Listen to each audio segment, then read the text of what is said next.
Good morning students. Welcome to my channel NCERT Science with SP. आज हम 12th biology का नया chapter शुरू करने वाले हैं, that is molecular basis of inheritance. देखो यहाँ पर आप पहले चैप्टर का नाम देखो, मॉलिक्यूलर बेसिस ऑफ इनहेरिटेंस। तो यहाँ पर हम स्टडी करने वाले हैं मॉलिक्यूलर लेवल पे। मॉलिक्यूलर लेवल मतलब कोई सेल है उसका स्मॉल से स्मॉलेस्ट लेवल जो है मॉलिक्यूलर लेवल, उस लेवल पर हम स्टडी करने वाले हैं।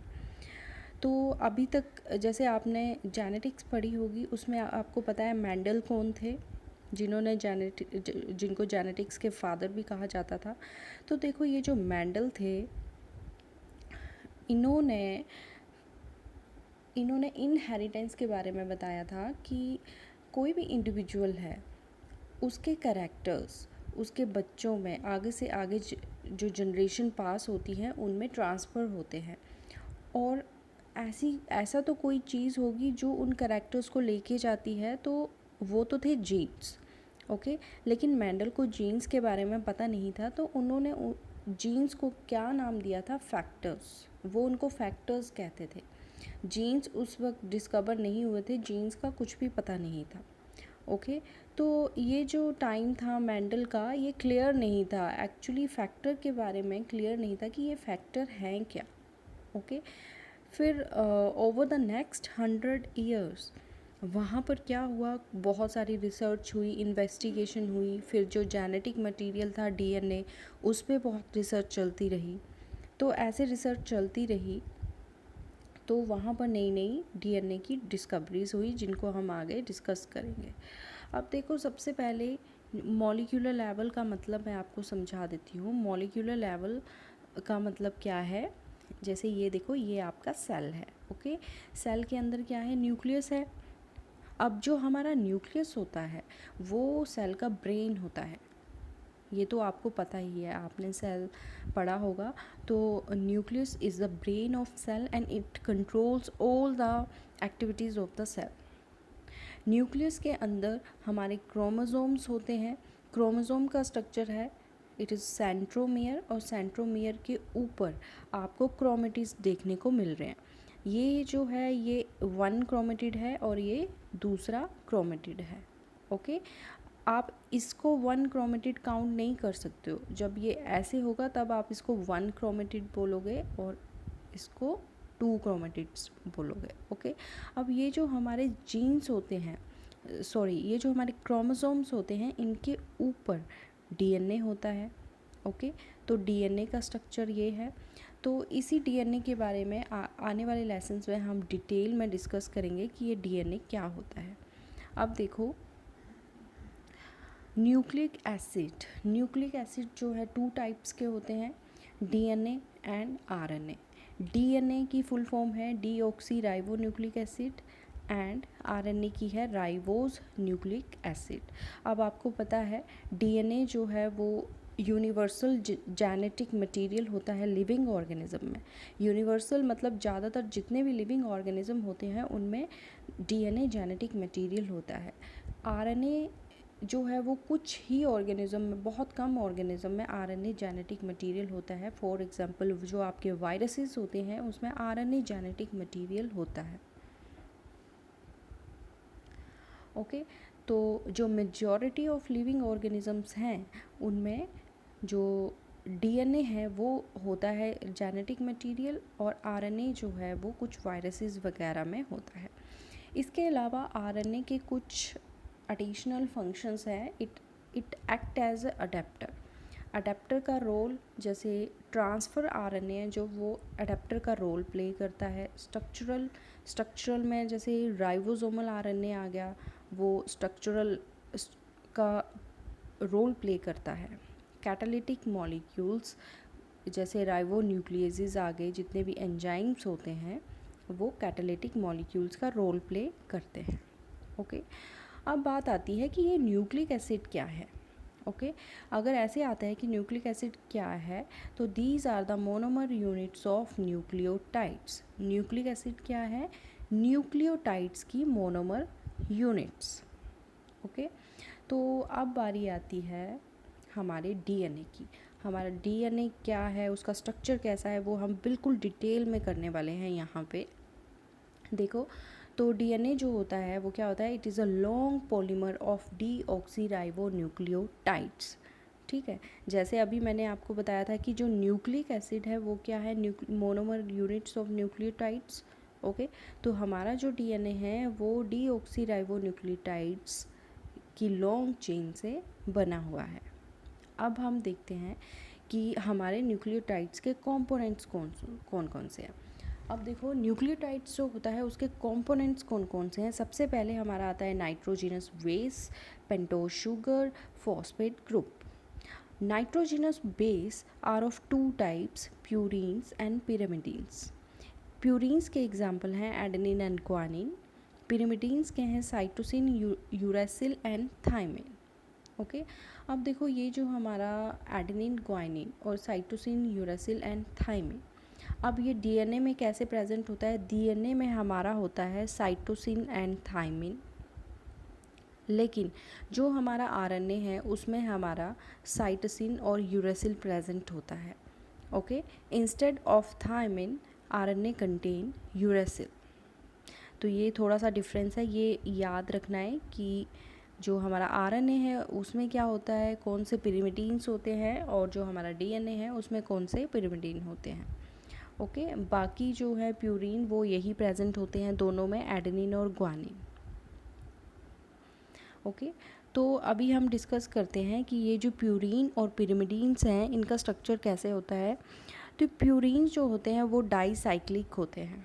डाईसाइक्लिक का मतलब है कि इनकी जो रिंग होती है कुछ इस तरह से होती है इसकी, ये बेंजीन।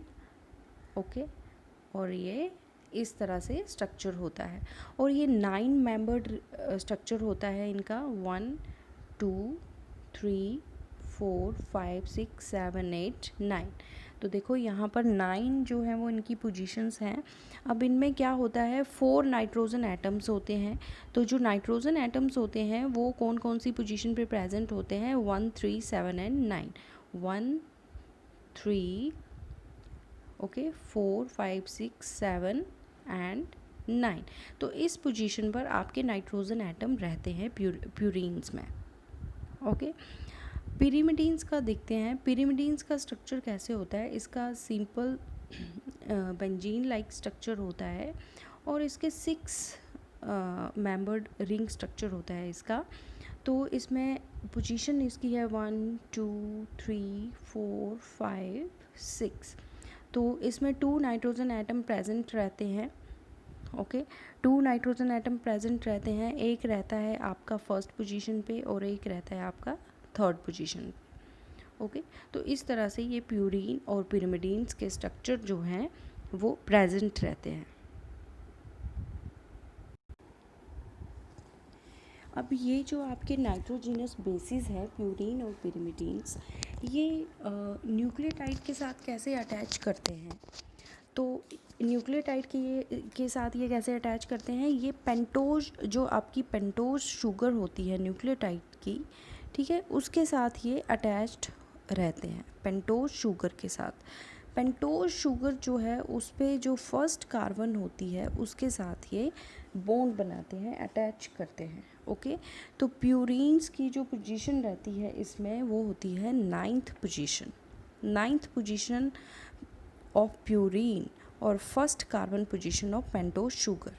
ओके, और पिरिमिडीन्स का कैसे रहता है, पिरिमिडीन की पेंटोज शुगर तो फर्स्ट कार्बन ही रहेगी और पिरिमिडीन्स का फर्स्ट पोजीशन रहेगी पिरिमिडीन्स की। इस तरह से ये पेंटोज शुगर के साथ अटैच्ड रहते हैं। ओके, नेक्स्ट है हमारा पेंटोज शुगर। पेंटोज शुगर 2 तरह की होती है, राइबोस एंड डीऑक्सी राइबोस। तो अभी हम आगे इसका स्ट्रक्चर देखते हैं कि इनका स्ट्रक्चर कैसा है। अब देखो, ये है राइबोस और ये डीऑक्सी राइबोस का स्ट्रक्चर है। इस स्ट्रक्चर में देखो, ये जो रिंग स्ट्रक्चर है इसे बोलेंगे हम फ्यूरानोज रिंग। ओके। तो यहाँ पर हमारे पास 5 कार्बन्स हैं, 1 2 3 4 एंड 5। फिफ्थ कार्बन यहाँ पे आएगा। तो यहाँ पर हमारे पास ग्रुप्स हैं, OH ग्रुप है, यहाँ नीचे H ग्रुप आएगा, यहाँ HOH और यहाँ पे H आएगा।